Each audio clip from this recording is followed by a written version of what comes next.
അസ്സലാമു അലൈക്കും. നമസ്കാരം. ഞാനിപ്പോൾ ഒന്ന് സൗദിയിലെ പ്രാവശ്യം വീണ്ടും ഓർമ്മിക്കാം കേട്ടോ. എല്ലാ പ്രാവശ്യം പറയുന്ന പോലെ തന്നെ വീണ്ടും പറയാം.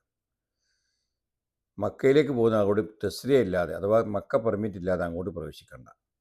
അതേപോലെ മക്ക ഇക്കാമുള്ളവർക്കും അവിടെ തസ്രിയ മക്ക പെർമിറ്റ് വേണം.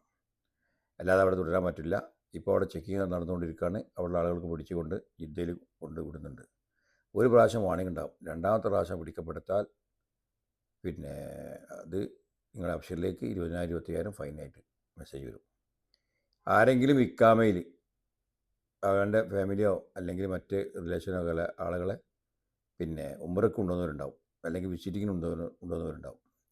അവരൊക്കെ അവിടെ പിടിക്കപ്പെട്ടാൽ ആരെ പേരിലാണ് ആരെ ഇക്കാമയിലാണ് കൊണ്ടുവന്നത് വെച്ചാൽ അവരുടെ പേരിലേക്കാണ് ഓപ്ഷനിൽ മെസ്സേജ് വരിക. ഫൈൻ 20,000 25,000. അതുകൊണ്ട് ഇവിടുത്തെ നിയമം പാലിച്ച് മക്കയിലേക്ക് പോവുക. ഓക്കെ.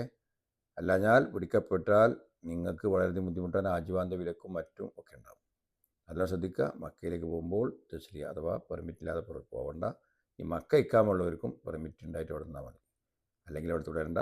ഹജ്ജ് ചെയ്യുന്നവരെ പുറത്തെവിടെയെങ്കിലും പോയി നിൽക്കുക. ഓക്കെ. സംശയം കൊടുക്കുക. അസ്സലാമു അലൈക്കും.